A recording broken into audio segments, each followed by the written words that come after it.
You're listening to the Forest School podcast with Lewis Ames and Gemma Southerden. Hello listeners, happy winter times, solstice and Christmas and any other kind of downtime or celebrating that you might be doing at this time of year. We've just finished having a wonderful conversation with Chris Holland all about storytelling. And we've known Chris for a while now. He is a Forest School leader, outdoor educator, storyteller, musician who we have crossed paths with many times. And we began our discussion by talking, of course, about what Forest School is, the sort of question that comes up again and again and again. Then we spoke with Chris about how he got to a place of storytelling, both as a human and in Forest School. We spoke with him about how he chooses stories, what kinds of stories he prefers to tell. We also spoke about just going for it with storytelling, how you begin to tell stories and why it's important. We talked about storytelling in the winter and about the practical considerations of that, about keeping warm and keeping active and how to engage your group. And then we moved on to the sort of spiritual aspects of it as well. Chris told us a story halfway through, which is wonderful, all about a rabbit and her tail. So prepare to be transported through a short story that he told us today. And then it all got very deep about what it means to be human and some stuff about religion and things.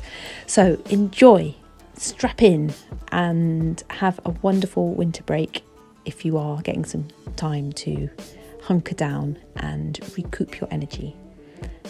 Okay, here we go.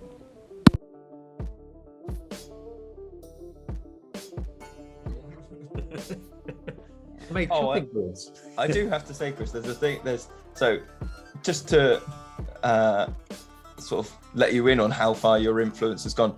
If there's an overwhelming feeling in the morning, sometimes Gemma and I'd be like, getting ready to do like a morning circle. Yeah. And we'll be like stretching about and kind of going like, what we doing? And if anyone sort of stretches their arms out in a big frame like this, sort of slightly unintentionally, like a bit of a Pavlov thing. Yeah. If someone goes like this, Gemma and I will go, I am awake, which is a song that people listening, Chris taught us a song when we went on his storytelling course, and it just lives in my brain now of like in the morning. Yeah. Oh, really good. And all the kids look at us like we're absolutely insane, and that makes us sing more. It's really enjoyable. Excellent. Did you get the drum out as well, Heather? Or did you just sing it? Not at the same time for that song, I don't think. No. Maybe we should I think maybe that should be a bit of a New Year's resolution, is that we should just go for it every day. Just sing that song until it becomes normal. If there are two people that don't need permission to like go for it, yeah, that's you two. Just plow on through. Already off the wonky spectrum. Yeah. But Chris, well, it's so good to hear that it goes around this, it's spread off around the world. Yeah. Different places. But Chris, we're not here to talk about singing. We're here to talk about sort of the other facet, or one of the other facets of the things that you do, which is storytelling. And we particularly wanted to pick your brain about like winter storytelling, because, well, I think it's a little bit different to that summer hazy. Oh, it's so lovely to sit, you can sit very still and people can just be in whereas winter has got all these other challenges and all these other and benefits, but that makes storytelling a bit different. Yeah, definitely. So is it worth maybe sort of talking about your work and how you ended up doing Forest School and storytelling? Like, how have you arrived at this version of Chris Holland? Yeah, well, how did I get to this storytelling, kind of using storytelling in my work and outdoor work, stuff like that? Yeah. So I think it partly started at a festival in Sussex, which I was playing music at with my band, the band I used to play in called Jabberwocky. I used to play this kind of medieval pixie trance, somebody described it as. I want to hear that. I like to think it had a kind of, a world music vibe in it as well. And after one of our gigs, I went into this chai tent, and just ended up listening to this guy who'd come back from, I think it might have been kibbutz, working in Israel, but he had this story that he was telling about the land is not yours to own.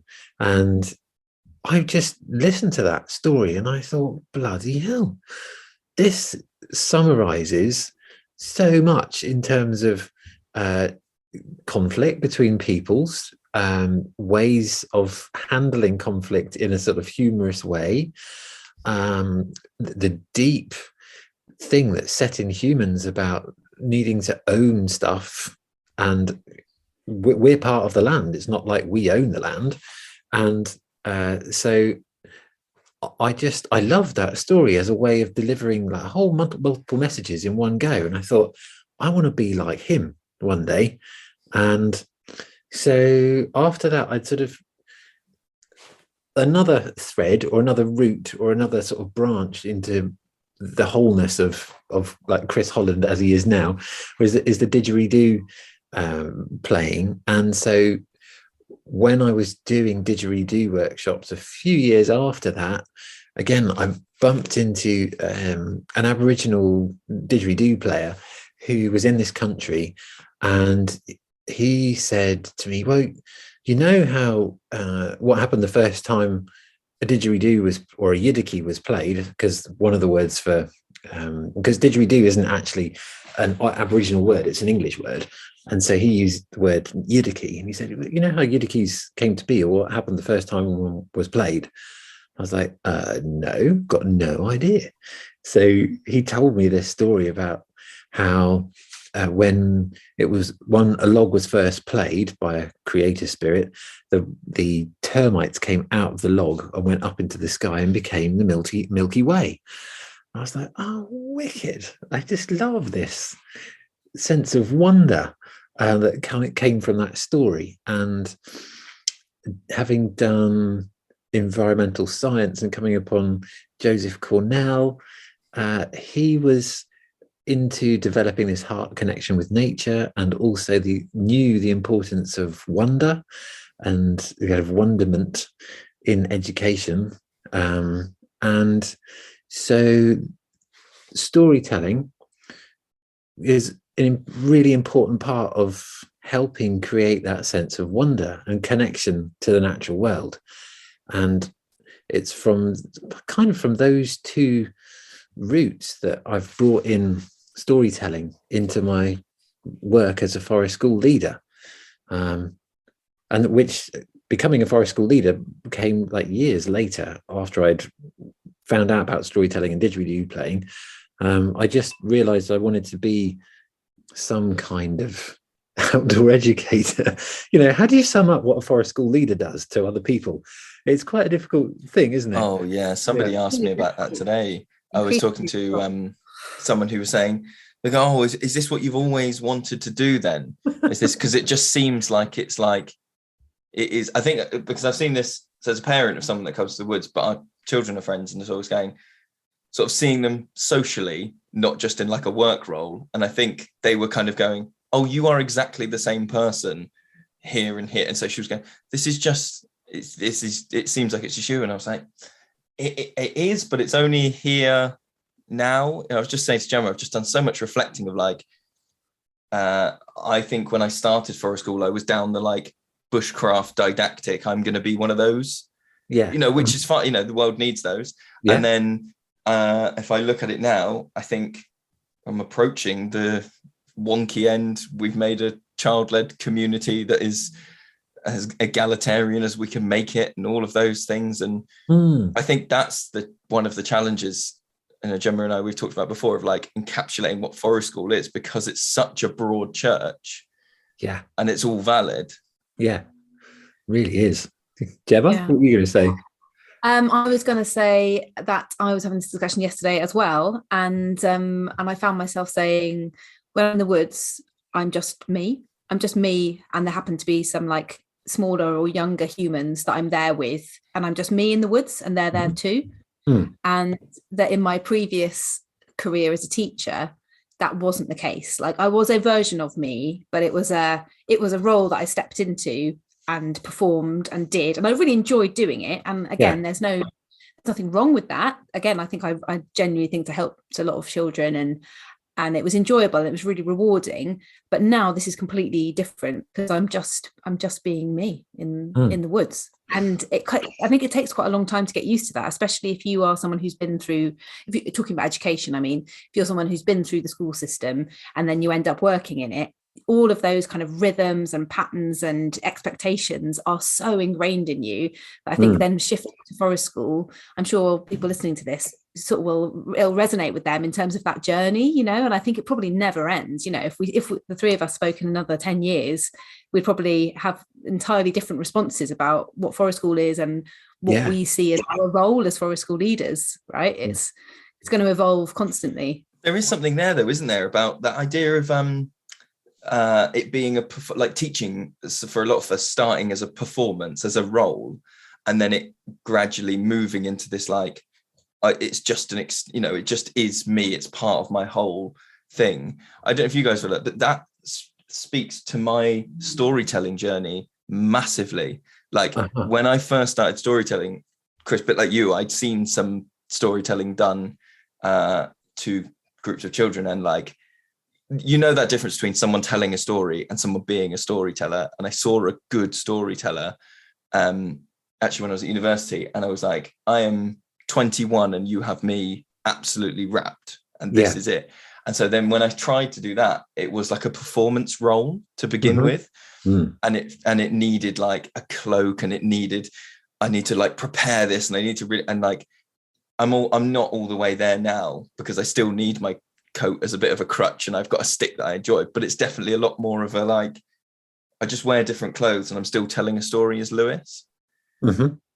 Yeah, that's so true. You know, it was making me think back to my degree too, and how my main lecturer, John Bull, I did environmental science, and he was amazing at taking us out into the landscape and just showing us, helping us visualize how the landscape came to be, you know, over millions of years. Amazing. And that, you know, in a way, that's a massive storytelling skill, as well as, you know, somebody dressing up in a cloak and telling a story about wizards, for example. Because I was thinking again of how in my journey of becoming an outdoor educator, I spent quite a bit of time working with Chris Salisbury at Wildwise. I'd sort of already done the bushcrafty stuff, like a bit like you know, but with a guy called Thomas Shawcon in Sussex, and he would do less formal storytelling around the fire, which was just lovely to hit these kind of old stories of his teacher and his teacher's teacher and things like that. Whereas with Chris Salisbury, it was quite a theatrical role, and we'd have storytelling in the evening gathered around the fire. And as you say, in the summer, it's this kind of lazy, dreamy sort of thing that is just kind of relaxed, and everybody's chilled, and you can have hot chocolate and marshmallows at intervals. And by the way, that seems to be the main function of a fire, isn't it, for lots of people? It's for cooking marshmallows on. It's not for sitting around listening to stories for.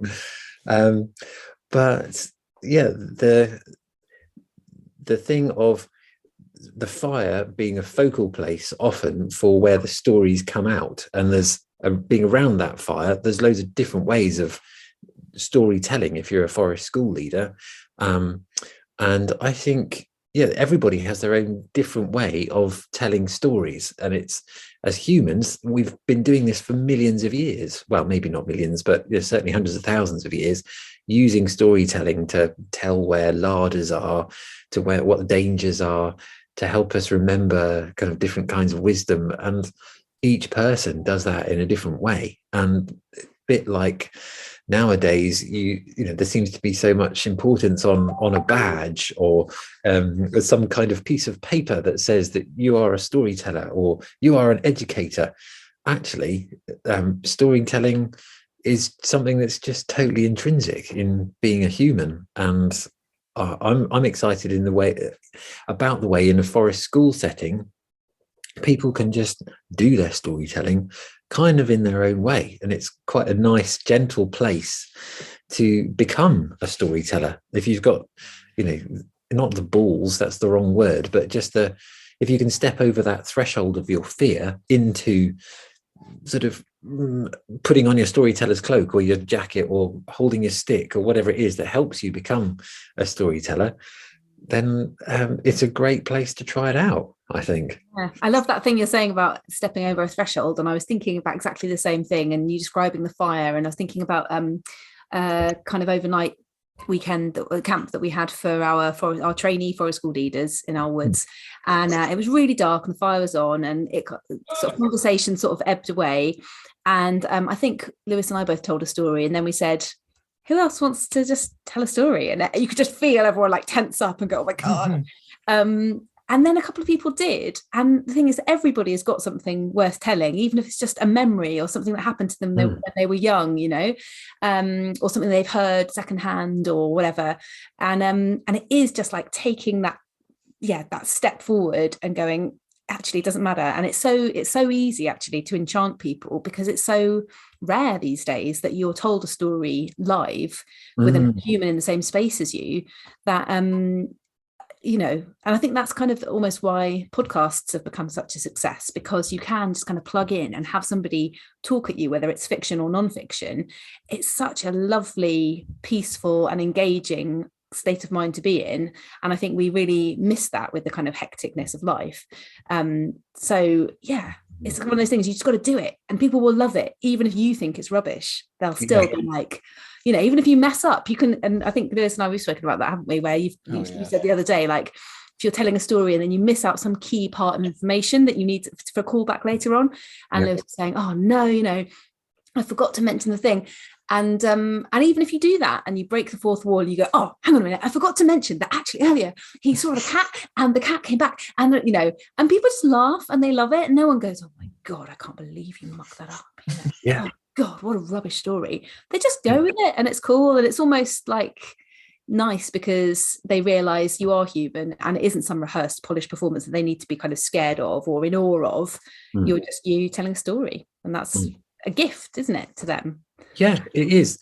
Really is a gift. And I think, especially like as we're talking now at Christmas time, and there's so much focus on the material world, there is so much treasure in a story, and we forget the gift of what's carried in someone's voice, because that story just can carry so much magic and so much information. Do you ever come upon that book, Kitchen Table Wisdom? No. Again, just a collection of stories of gentleness from different families around the world, just to help each other with different problems, I suppose. Yeah, it's rather nice. That looks awesome. I was actually going to ask you, Chris, about where you source your stories from. Oh, sorry. Yeah, where I source my stories from. Yeah, so you've mentioned a couple, but do you have kind of places, like go-to places that you like to use? I guess I do have a collection of books that I've used through the years. The best thing for me to do would be to, I guess, share a picture of those at some stage, because that shows all the covers of them. But unfortunately, I'm just sort of thinking in my brain, how can I do that now? It's on my phone. No, don't worry at all. I just sort of meant what kinds of are you particularly drawn to certain types of story, or you mentioned stories about like with sort of ecological aspect to them, or really ancientness, or are you very sort of, do you pick very broadly from your sources? Oh, I would say I probably do pick from stories which are folk tales from around the world, because I really like. The reason I like that is because I think in Britain and in the way that I grew up, it was very limited in terms of the sort of view which I had on the world, because it came mostly from a sort of Christian perspective, I suppose. There weren't many stories from other cultures, other religions, etc. So I like to pick things from as diverse as possible. And as I lived in Africa for a while, and I lived in Singapore for a bit, and Australia, I didn't tend to go to those kind of places. But so I didn't actually go there. I just look for the stories in the books that come from different places. But I think these are generally creation myths and what I would call sustainability folk tales, because, yeah, as an environmental activist, as somebody called me, I like there to be an environmental message in all the stories of some sort, and whether that is we are part of the land, or that gives the point that other creatures are important and have an equal voice to humans, or those kind of messages that kind of come through. Then so that's important.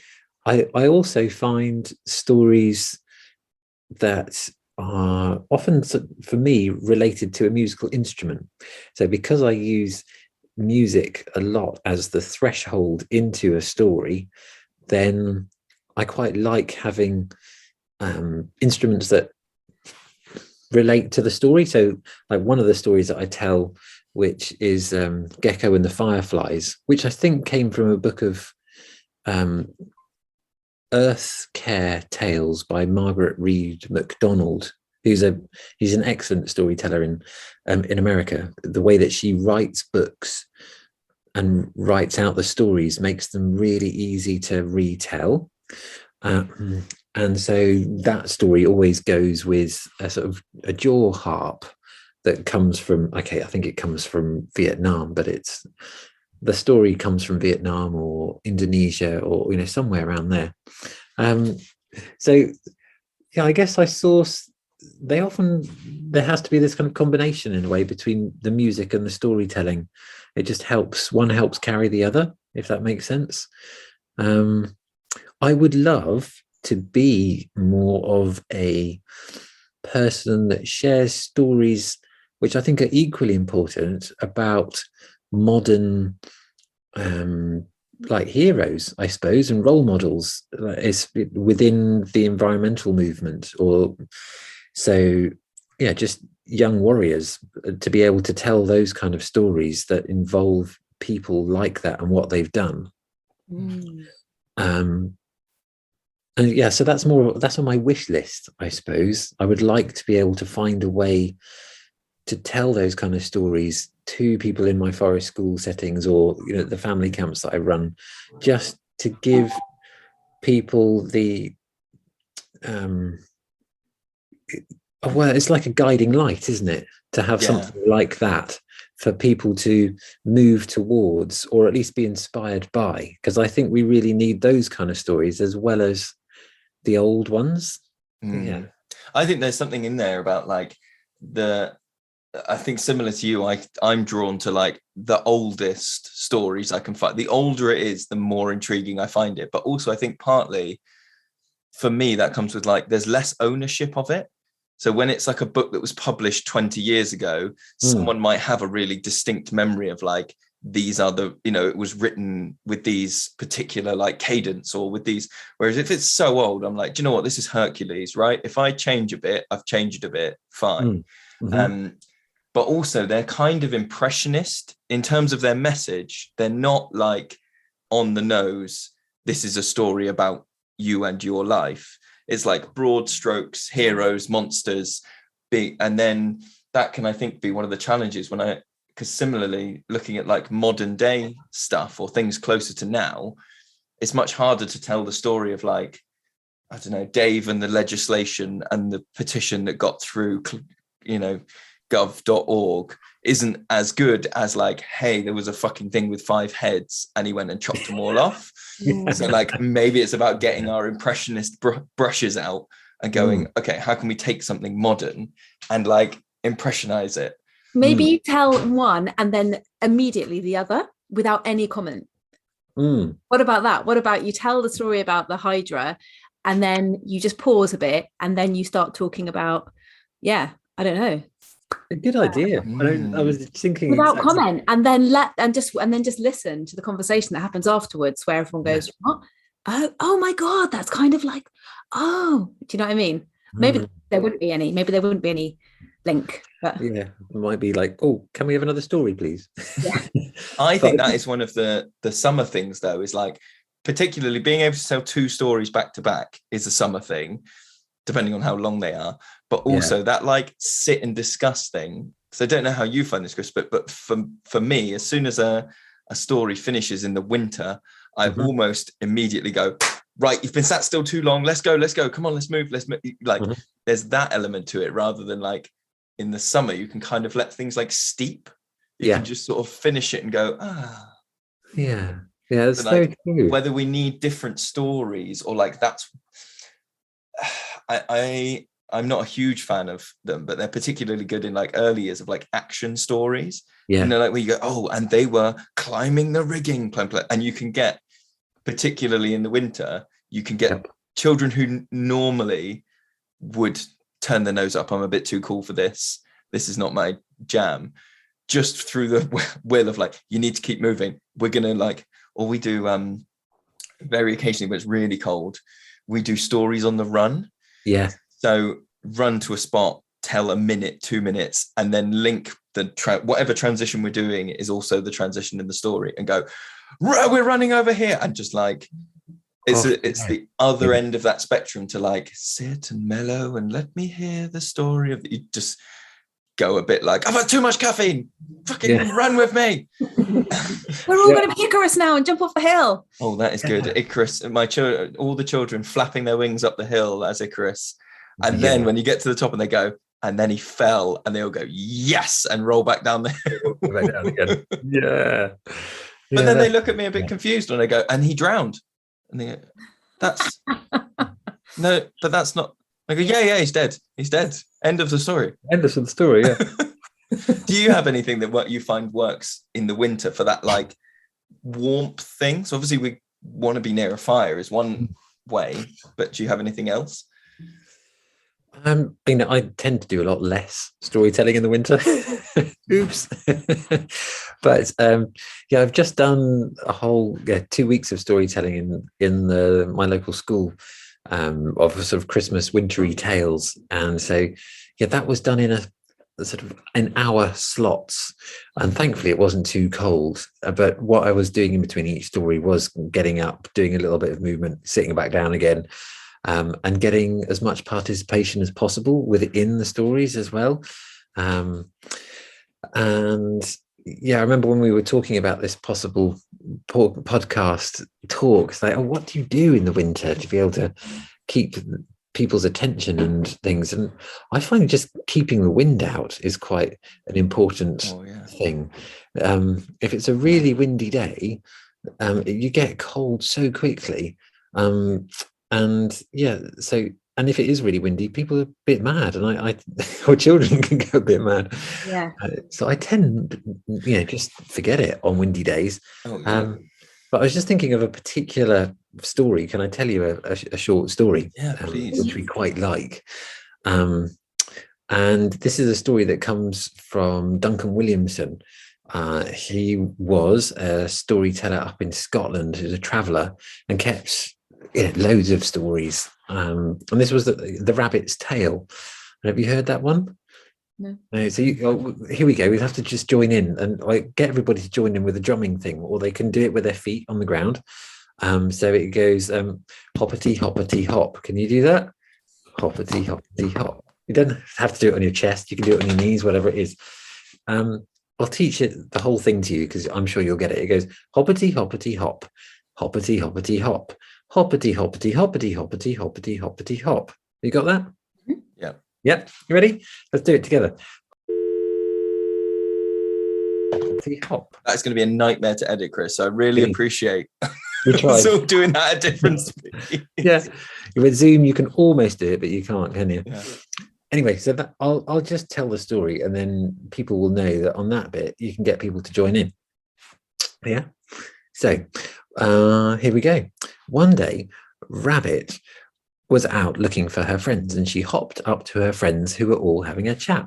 Hoppity hoppity hop, hoppity hoppity hop, hoppity hoppity hoppity hoppity hoppity hoppity hop. Rabbit in those days had a beautiful, big, fluffy tail. It was bigger and fluffier than a fox's or a squirrel's, and she had tiny little ears as well. And she hopped up to them and she wrapped her tail all the way around her head. It was a winter's day, and she said, "Oh, don't you guys wish you had a big, fluffy tail just like mine? Isn't my tail nice? I just love it the way it helps keep your ears warm." And the animals went, "Yeah, oh, nice to see you, Rabbit. Yeah, thanks for hopping by. Would you like to stay and play? We're just trying to decide what game we're going to play." And she said, "No, I'm actually quite hungry. I need to go off and find some things to eat. Bye." Hoppity, hoppity, hop. Hoppity, hoppity, hop. Hoppity, hoppity, hoppity, hoppity, hoppity, hoppity, hop. The animals chatted for a little while because they wished Rabbit would come and stay and play with her, and they wished she would stop talking about her big fluffy tail all the time. It seemed to be that was all that she would talk about. When Fox came up and said, "What are you guys doing?" And the animals said, "Oh, we were just wondering how we could get Rabbit to stay and play with us. But she always hops off and just talks about her tail all the time. What do you think?"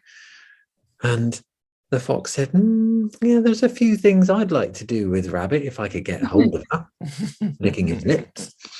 "But let me think about it for a couple of days." Well, a couple of days later, Fox was down by the river very early in the morning. He'd been waiting in the snow, and the fisherman from the village had come up and was fishing in a hole in the ice on the river. The fisherman had caught a few fish, put them in his basket, put his basket on top of his shoulder, and was just walking down the hill when a fish flopped out into the snow.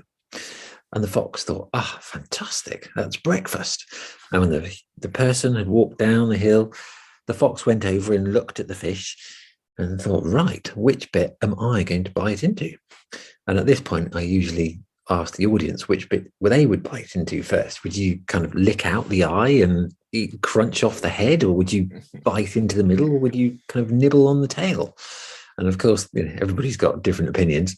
Anyway, whilst the fox was looking at the fish, who should hop up but Rabbit? Hoppity, hoppity, hop. Hoppity, hoppity, hop. Hoppity, hoppity, hoppity, hoppity, hoppity, hoppity, hop. Rabbit said, "Oh, Fox, nice to see you. I see you've got a fish. I like fish. I think I like fish. Can I try some of your fish, please? I'm very hungry." And then Fox had an idea. I don't know where ideas come from. Do you know where ideas come from? They somehow get in your brain, don't they? But anyway, he was just looking at Rabbit's big fluffy tail when an idea came to him. He said, "Well, Rabbit, I'm not going to share my fish because it's a bit small and there's only enough for one person, but I can teach you how to fish, and then you can get your own fish and you can catch as many as you like." "Oh, fantastic," said Rabbit. "And you'll do really well," said Fox, "because your tail is even bigger and fluffier than mine. This is what I do. When the fisherman's gone, or when the river is going to get cold at night, what I do is I come down to the river here and I put my tail into the water. And you know that little white tip that I've got to my tail? I just twitch it all the way through the night underwater. And in the morning, there's a fish on it. And I just whip out my tail. The fish lands in the snow like it has done just now. And I've caught a fish. You can do it yourself." "Oh, fantastic," said Rabbit. "That's so cool. I will try that tonight." And off she goes. Hoppity, hoppity, hop. Hoppity, hoppity, hop. Hoppity, hoppity, hoppity, hoppity, hoppity, hoppity, hop. And that night, it was a beautiful night. You can go into the stars and all this kind of stuff being very, very beautiful. As the stars were coming out, Rabbit decides to go back down to the river and have a go at fishing. So she goes back to the river, pops her tail in, and leaves it twitching all night long. Well, in the middle of the night, she tries, and what I normally do is that also when I'm telling the story is that I kind of mime and try and enact the rabbit getting into the water and remember myself what it's like getting into freezing cold water in the winter, and to try and get that atmosphere coming across. And then Rabbit falls asleep, and after she does, then Jack Frost skips down out of the mountain, and as wherever Jack Frost goes, icicles spread.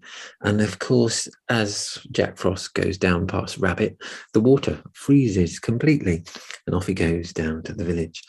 And in the morning, Rabbit wakes up and her tail feels a bit heavy. So she's, oh, I've caught a fish. I've caught a fish. How exciting. I've caught a fish. And she tries to pull her tail, but she can't because it's stuck in the ice. And it's more like, oh no, my tail is stuck. Somebody help, somebody help.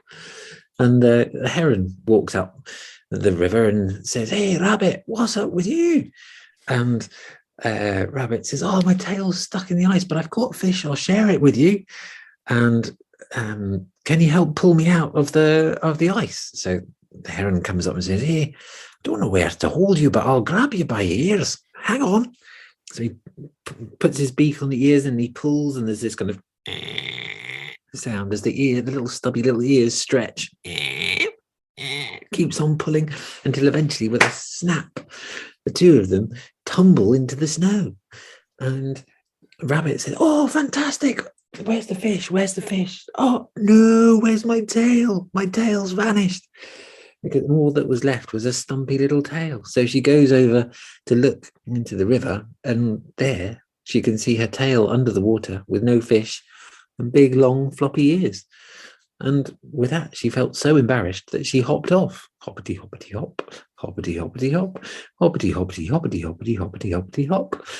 And from that day onwards, rabbits are still embarrassed about their tails. And what happens when you go up to a rabbit? Normally, they just hop off, and all you get to see is their little stumpy ears and their tails. And that is the story of The Rabbit's Tail by Duncan Williamson. And that hoppity, hoppity, hop. Hoppity, hoppity, hop. Hoppity, hoppity, hoppity, hoppity, hoppity, hoppity, hop. So that's one of the favourite kind of wintry stories I have for any time of the winter that's not very Christmassy.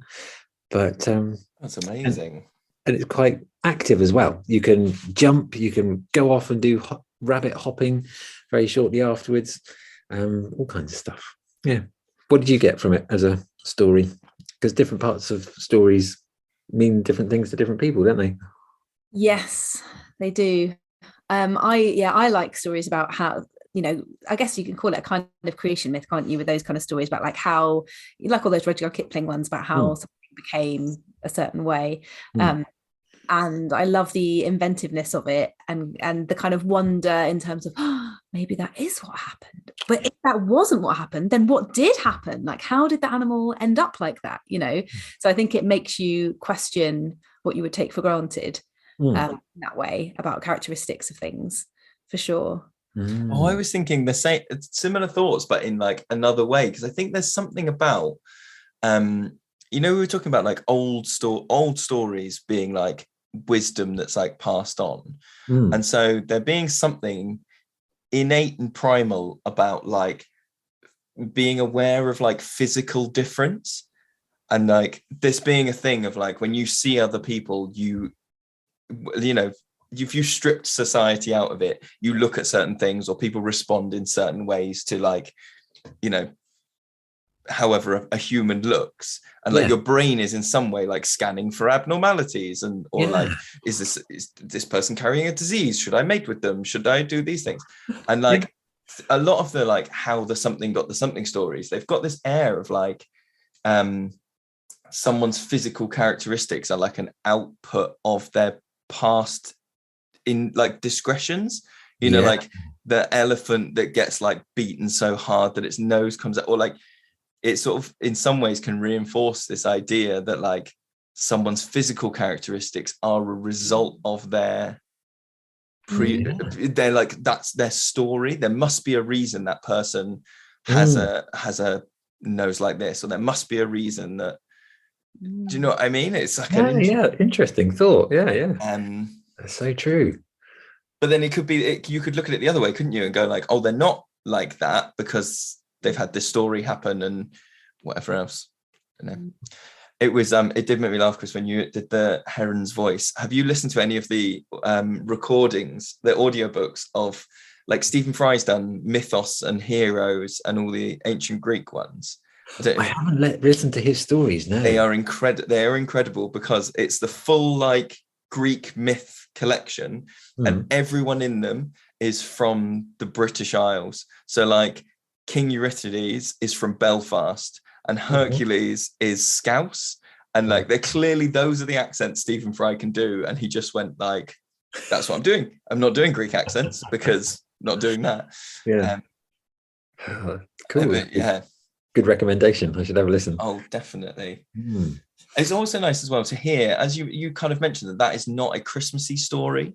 Because that's another thing, isn't it, that we can get kind of as we all know, you think that you're done with winter at Christmas, or my brain does anyway. I go, Christmas done, on to spring, January, wait a minute. And then there's like 2 or 3 months of like, oh, actually this is probably when it's going to snow, or actually this is, and like having those winter stories. Do you find it's useful to have a bank, I guess, of non Christmas or non-solstice stories for January, February, I guess? Yeah, definitely. I think that's really important. And I can think of, well, one of my favorite storytellers, when you're talking about where do I get these stories from, one of the stories that I tell is the evergreens, which is a story about how evergreen trees came to keep their leaves through winter. But it's also very much a story about remembering to respect and care for travelers. And it's just very much that sort of kind of Muslim thing, I suppose, and not even Muslim. It's just kind of, I think it's around the world. If a traveler knocks on your door in need, you let them in and you give them water and you feed them. And, it's a fellow, this is your brother or your sister, and, you welcome them and, respect their needs or care for them as much as you can. And so that story I heard from a storyteller called Odds Bodkin, who's a storyteller in the States. And he uses lots of voices and plays musical instruments, but very sort of engaging stories. So he has quite a good few sort of stories which are not, they're wintry stories, I suppose. And the other thing I was going to say that came to mind about the wintry stories is that, yes, the winter, I think, is the time for remembering lots of the stories that help us sort of be human and remember where we came from.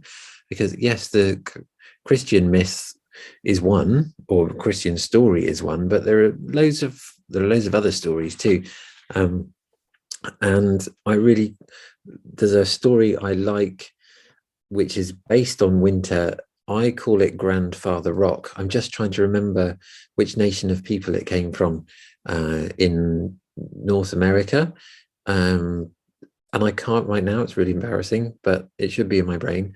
But the basic premise of the story is that rocks, all the stories in the world come from rocks. And because without rocks, there would be no soil. Without soil, there would be no, creatures, greens or whatever. Then there would be any creatures, there would be no humans, etc.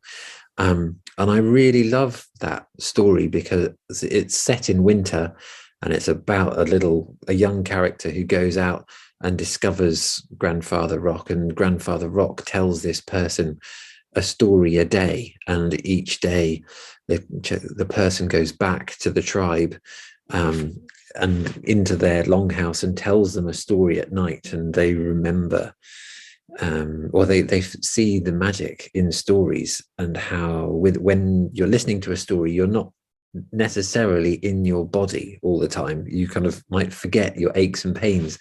You're a bit more in your brain or in your imagination.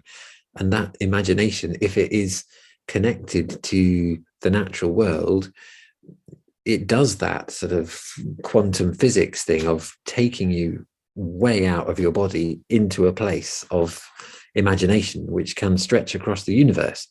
And those stories, those winter stories that happen in the long nights when your imagination is more in fire than you're firing off than in stories in the daytime when you can actually see things. I think it's really important to have those wintry stories that you can tell that connect you to different times of the year and different places. And they don't have to be just about winter. It's the winter is a kind of, in a way, of melting pot of potentiality for the next year. So I think you can put all kinds of stories in the winter. They don't just have to be wintry stories. It's often a time of feeling quite humble, isn't it? Like, I think one of the themes across is like winter humbles us across the kind of season. Well, it's recent, isn't it, that we haven't lost a lot of our loved ones during winter. It's only within the last, couple of 100 years that winter is a time where it's like, oh, it's winter now. Whereas really, not very long ago, that is a time where you need to be ready to say goodbye to a significant number of the people that you know, as well as the nature that's around you, and you hope that it will come back. But for a lot of the creatures and the people that they aren't going to come back. And so it's that time to be reflective and accepting and humble and accepting of change, and maybe, as you say, live in your imagination and your brain a bit more. And it's a bit more of a sacred time then with that kind of connection with death, I think. And I loved what you're saying, Chris, about and just there's a lot less stimulation as well in winter, in terms of there's a lot less daylight, there's a lot less stimulation in terms of leaves, if you're outdoors, fluttering, or colours, and therefore with maybe a reduced visual and maybe auditory stimulus, then you have more space within you to focus either internally or off into other magical worlds or the past or across the world, and that's something I'd not really thought about before. But as you were describing it, I was like, well, of course, that makes complete sense. As long as you can keep the wind out, as you were saying earlier, long enough to be able to, because trying to sit still in the wind and listen and try and engage your imagination is impossible. You've got too much going on, haven't you? Because but in your dark cave, or as much of a cave as we can make in the woods at Forest School, there is so much potential there for real stories that have a really profound impact upon people, which is true. And sometimes they're not always like, again, it's that like performance thing versus just it being part of the flow. And Gemma, you and I think in the last year, 18 months have really moved to like, occasionally stories come out with a group of 3 children while there's some whittling going on, and the rest of the group is off doing something else, or actually it just comes up while you're sat in the treehouse, you're playing hide and seek, and while you're having that quiet moment, you just kind of go, oh, there's a story here, and I'm gonna it's almost like it's a bit of an out of body experience for me. I sometimes just kind of, it's a bit like feeling a burp is coming, that bit before you not in that it's not always socially acceptable, but you just go, well, it's coming, isn't it? There's a story coming now, and I'm very sorry, everyone, but there's a story coming. But you're about to do rather than God. But no, that's very true. And I think maybe the more used to stepping over the threshold and just going for it and telling a story, and the more stories you say out loud to people, then you've obviously got more of a catalogue in your brain and you're more used to doing it. So I think those times when someone's whittling or whatever, something must remind you of something sparks, either something you see or hear, or something someone says goes, oh, that reminds me of a story. And I'm just going to tell you now. I ended up telling a Christmas carol while several people were whittling last winter, and I hadn't it or prepared it or thought I was going to tell it, but someone said something. You should have seen what they whittled by the end. It's an 800-page book. They've done everything. It was I sort of surprised myself, and they were like, right, okay, interesting. Have you, Chris, had the experience? Just before we go, I wanted to ask you one more thing, which is that so Gemma and I have done storytelling at a few overnight camps now, and we've both noted the difference that happens once you dip out of. So there's that amount of like twilight duskiness where there's a fire and you can see everyone around you, and then the moment that drops to you can see the fire and you have no idea who is round the fire. So you're not getting that storyteller thing of like, I'm not getting anyone's body language, I'm not getting anyone's facial cues, telling a story to complete darkness. I was wondering if you've had that experience in the winter and how you found that. Oh, that's a good question. I don't think I have in the winter either. I know what you mean by being in that storytelling space around the fire late at night and you can't really see people very well. But no, I don't think I have actually. I'm trying to think of the last time I told stories in the dark as well. I know there's been a few occasions when that's really quite fun to just to tell a story in the dark.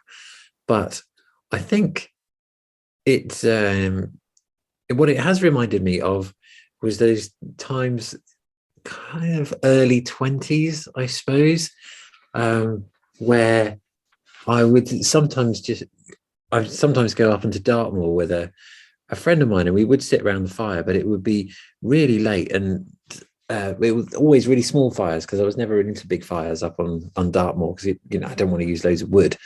And we would sit there and just often tell a story to each other. We just have this imaginative story going along of somebody going on a journey, and we would tell like a couple of minutes of the story each, and then we'd swap and backwards and forwards between the two of us, and it was almost always pretty dark, and that was such a lovely thing to do, because we were just in each other's imaginations, and such a shared kind of, in a way, a group experience. And I think that's one of the really important parts of storytelling, is not only is it to do with messages that you might be sharing through the stories, or maybe you want to tell a story because it leads into another particular activity, but there's that thing of it being a group experience, and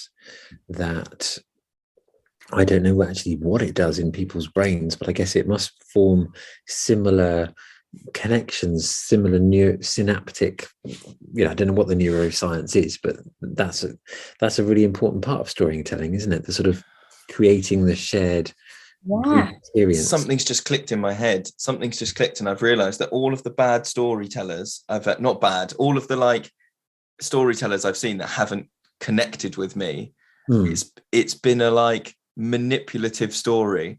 When you said it's not to do with leading to an activity, I just realized that all the story, if I hear a story and someone's telling me it because they're going to lump on a moral at the end, or because they're going to go, and now we're going to go play this game, that lands differently to, here is a gift of a story, and I don't know if this is going to land, or like, I don't know what you'll get from it. It's just a thing and an experience.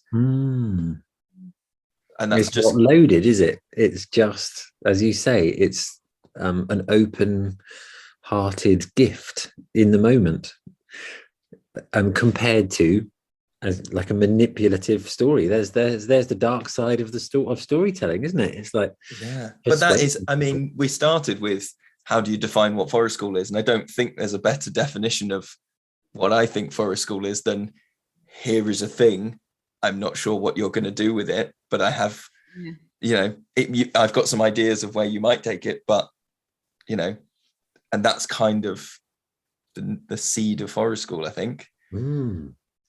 That's quite deep. Nice connection to the beginning. What were you going to say, Gemma? I saw you sort of... I was going to say something about how thinking about connecting, you talk about connecting on a synaptic level with another, or with a community through storytelling, and you're living that shared imaginative experience, reminded me a lot of religion, and that maybe that's the kind of, and that religions around the world are based around stories so often, that you're sharing that imaginary world together as part of your worship. Maybe I thought there was something in there about sharing that place, but anyway.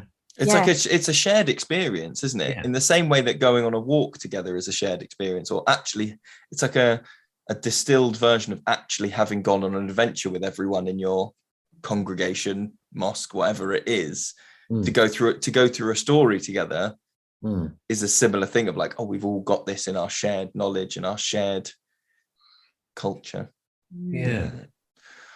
Does that mean then that all here we go? Come on, guys, it's pretty late. Let's get into this, guys. Oh yeah. All right. Get the incense on. A rule book of of common stories in forest school. Would that make it a way of kind of reuniting and bringing us together through the stories? Or in my manifesto. That's my cultural manifesto for when I take over. Yeah, who knows? Well, I think that can happen if you just have a certain amount of stories, then it's quite limiting. So I think having a broad range of stories to choose from is really important, or that's being told for kids to hear lots of different stories, grown-ups to hear different kinds of stories is really important, isn't it? I've just realised I think either the first or one of the first stories I ever told as a forest school leader was from your book, I Love My World. I think it was the Mama Africa story. Oh yeah. I think it was. I think in my introduction sessions, my sixth, Mm. I think I told that story, which kind of leads us on to kind of talking about where people can find out more about your work, because we've an amazing conversation with you, but we've, as you look, it's getting late. We don't want to take any more of your time. But so you've obviously got I Love My World, and that's got stories and other things within it. But where else can people find out about your work and come on courses and stuff with you?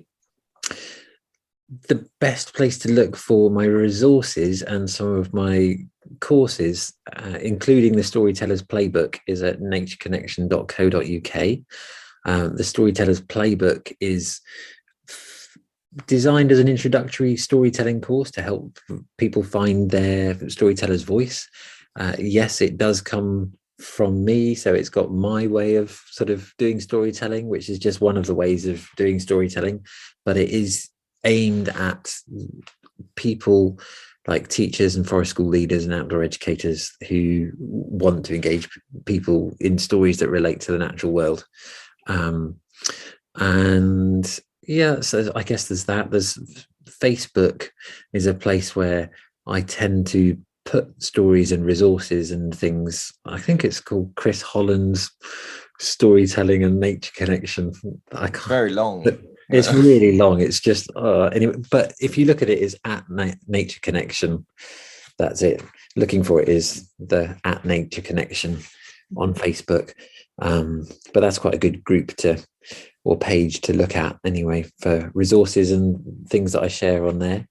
I think that's kind of it, really. Those are the two main places to find me. Yeah.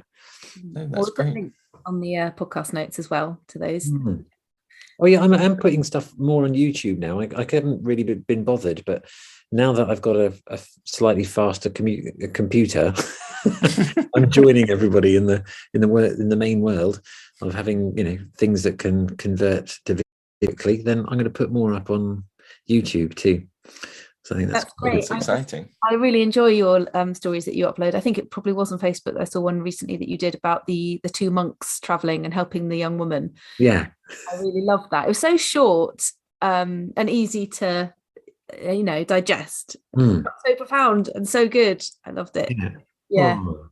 Well, before thank you.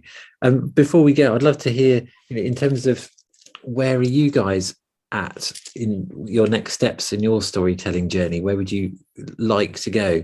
Because I know from my point of view, I would like to learn more about, I am learning more about therapeutic storytelling and using stories in particular stories for particular occasions with particular children to help with what we might say is challenging behavior. And we know underneath the challenging behavior, it's either there's maybe the child has gone through, or the adult has gone through trauma, or some kind of experience that it's just about understanding people's needs, really, and that a story can speak to those needs. And yeah, that going back to that thing of a gift that I can give as a storyteller is to share relevant stories that can be healing in some way, for sort of individual purpose. So that's kind of where I want to go with my storytelling, is just have a greater bank of those. But what about you guys? I was just going to say, have you read Therapeutic Storytelling by Susan Perrow? What Yes. do you think of it? Do you like it? I do like it, and I went on one of her workshops, and I loved her vibe, actually, and her way of what's the word? She gave us a sort of method, like an ingredients of how you can create a recipe of her recipe for story making. Basically, it was really useful. good storybook. Yeah. Yeah. Yeah. Nice. Lewis, what about you? What's your Um, next? I am very interested. I'm reading, I cannot remember the author's name, but I've been reading for a while Primitive Mythology, which is like a anthropological look at it's very, very like dry and heavy and niche, but it's looking at those like cultural links, so what themes exist around the world, or what themes exist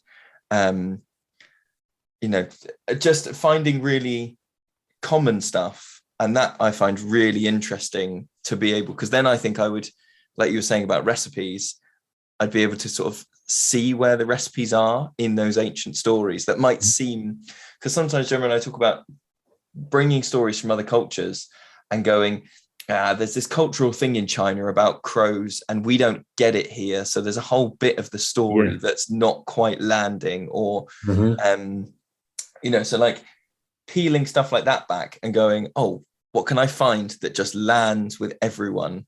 Yeah. So that when I'm telling a story, I know where to lean in and where to pull back and that's what I'm finding quite interesting at the moment. Yeah, nice one. It's a very deep book.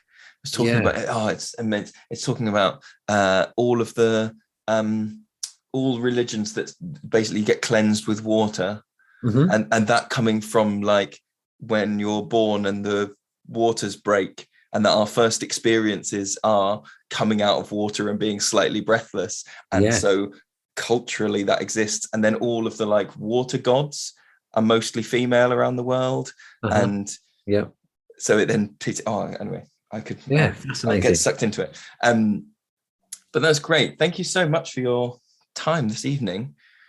That's a pleasure.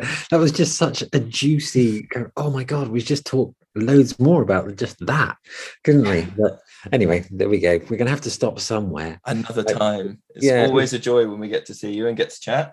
Well, likewise. I love the way that you guys kind of bounce off each other, and only the few times that we've had chats, they've just been, for me, really interesting and enjoyable. So thank you so much for having me along.